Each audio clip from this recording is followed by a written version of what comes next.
Record. All right, here we go. This is 5-1 answers. So you can check your work. Number 2, you were given 3 points, and you got to come up with the model. The model would be y equals, a was 1, so 1x squared, plus b is 4x, plus 8. What formula or what form is this quadratic model in? Somebody say it. Standard. Who's your daddy? All right, 4. By the way, I had people getting fractions on number 2. Did anybody accidentally get fraction? This was in the afternoon. If you ever got a fraction on number 2, I know why. Raise your hand if that happened to you. Like, man, I was getting fractions. Here's why. When you plug it in, you do x squared, and then x, and then a 1, don't you, in your matrix, right? The first x is what there on number 2? Say it, somebody. On number 2, what's the first x? Look at it. Help me. -4. Everybody can say it. Speak up. Look at it. It's -4. So you put that into your calculator, -4 squared. If you put that into your calculator, it gives you the wrong answer. Because your calculator is smart enough that it understands order of operation. Let me show you. Somebody know what I'm talking about? Does somebody know what I'm talking about?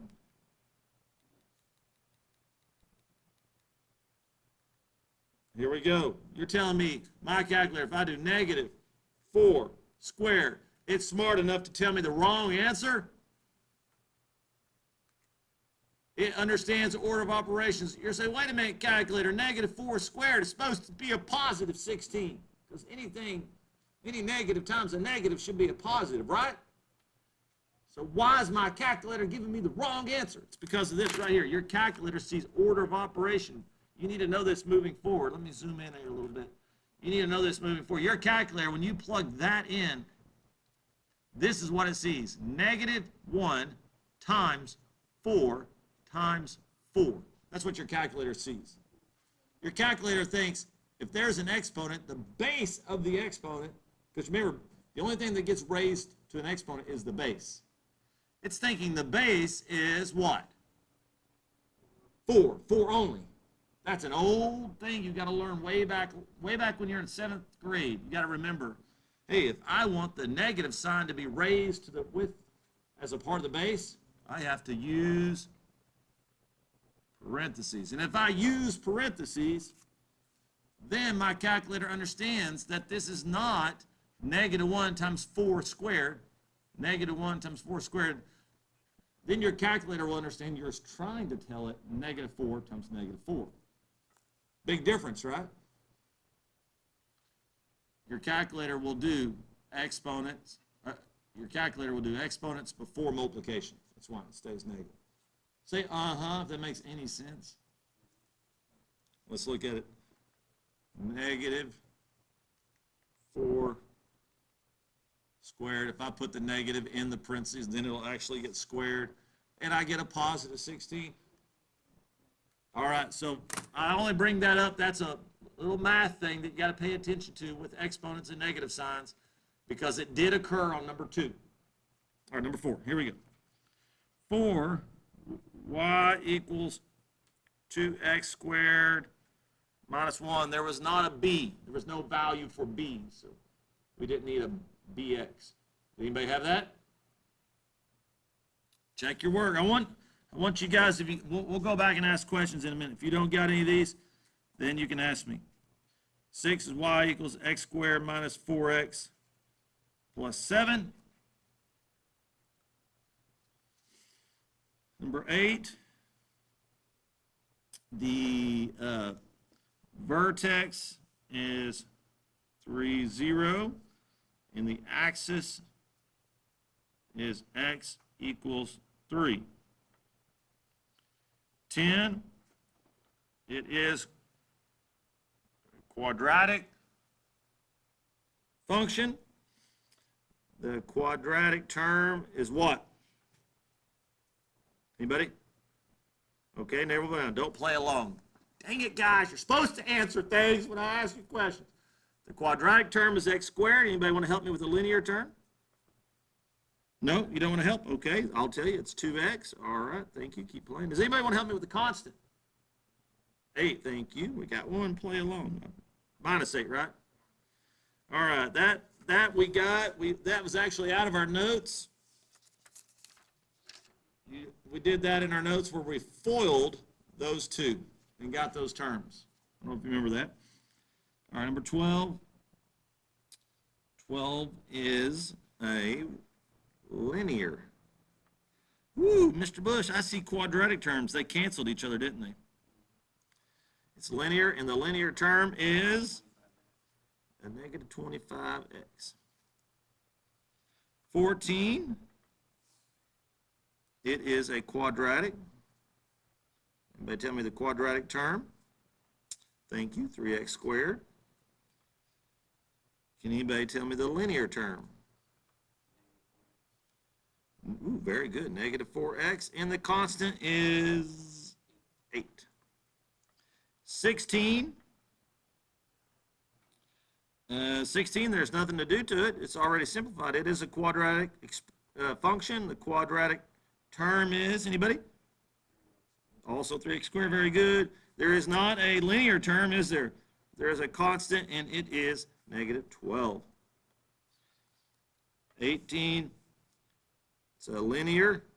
That's like you've done forever. 18 is linear. What's the linear term? 3x, and the constant is -5. All right, so it's just understanding the anatomy of these functions, what makes a function quadratic versus linear.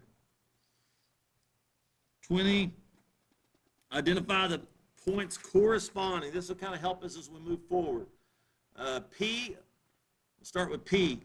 Because, on 20, because there is, if you haven't done this already, put the axis of symmetry right here on 20.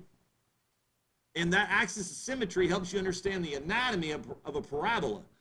If P is right here, P can be reflected across the axis of symmetry to a point that we could say corresponds to it.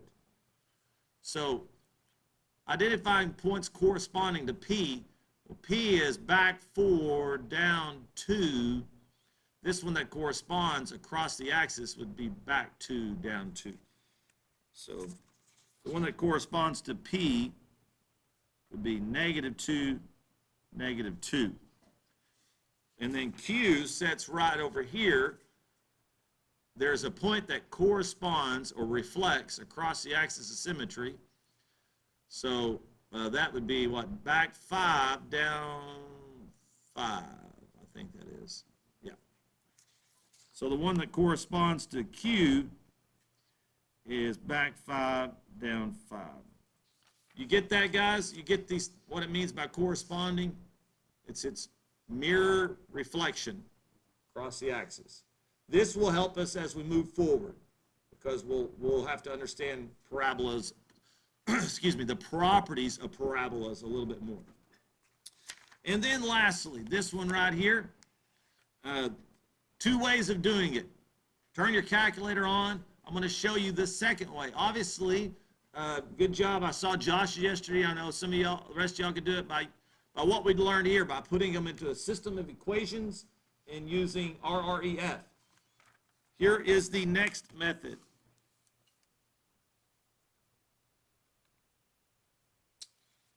On your calculator, I'm just going to do a new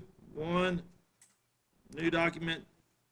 If you do it as well, and then add a list or spreadsheet. Now remember, I want you to think about this as, oh, have I done this already somewhere, somehow?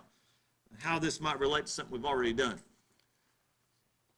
On any of these up here, we could put data up here, or we can put the data right here into a spreadsheet and let the spreadsheet analyze the data for us. And we've done that before with something already. We've looked at data and determined whether it was linear. So come up here and let's give the top, that first column, label it X, and label that column Y. And we're just going to put the data in. The data for the X's is real easy, 0 through 4.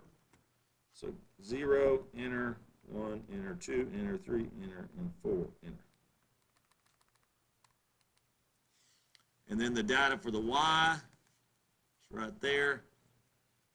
0, enter, 256, enter. Thank you. Thank you.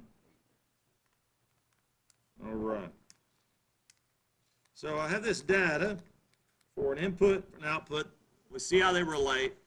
And it's asking for, find a quadratic model. That's the same thing you were doing. We've been finding quadratic models that were in y equals, Philip, finish this for me. Y equals ax squared plus bx plus c. That's our standard form of a quadratic, real basic. So when you come over to the next open cell, hit menu. In this graph or the spreadsheet area, there's things I can do. I'm going to go down to number 4, statistics. We've done this already.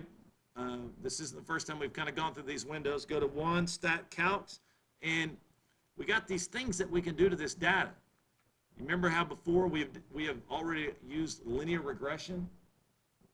We were using that to find the equation of a straight line that went through a line of best fit on scatter plots. But if I keep going down, looky there, quadratic regression. Now, Josh, what you're going to like is when we do it this way, you'll find out you have the exact same answer as the other way you did. So we'll come down here and go to quadratic regression, and we're going to say we're going to make the x, we're going to give it the x, tab down, I'm going to put the y in that. The x for the x and the y for the y. Hit enter. And it completed quadratic regression for me.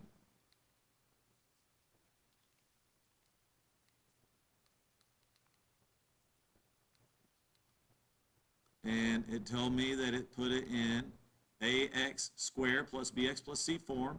And look what it's showing for me. It's giving me an a, it's giving me a b, and it's telling me the c is 0. And if I keep going, it'll tell me how well this model fits the data. Look at my r squared. Does one mean fits it really well, or one mean doesn't fit it very well? Fits it perfectly, doesn't it? Josh, if you did RREF to 3 of those points in a system, did you also get negative 16 as the A and 272 as the B? Exact same thing, right? Yes. So take that. In the answer to this bottom right here, number 22, 22a, y would equal negative 16x squared plus 272x. There's a quadratic model based upon that data. Now, like we said, this is one way of doing it, or you could have used RREF with 3 of the points. It gave you 4 points. You only needed 3 of them. Right? And then letter B asks for use the model to estimate the height after 1.5 seconds. So you created this model, put 1.5 into it. So that means what is the output when the input is 1.5? And when you do the math, I'm gonna eyeball it here. It's gonna be in the 300s maybe. Josh, what'd you get? 372. We'll say Josh is right. 372. What are we talking about? Feet. If you don't like Josh's math, you can check it for yourself, see if it's different. Everybody good?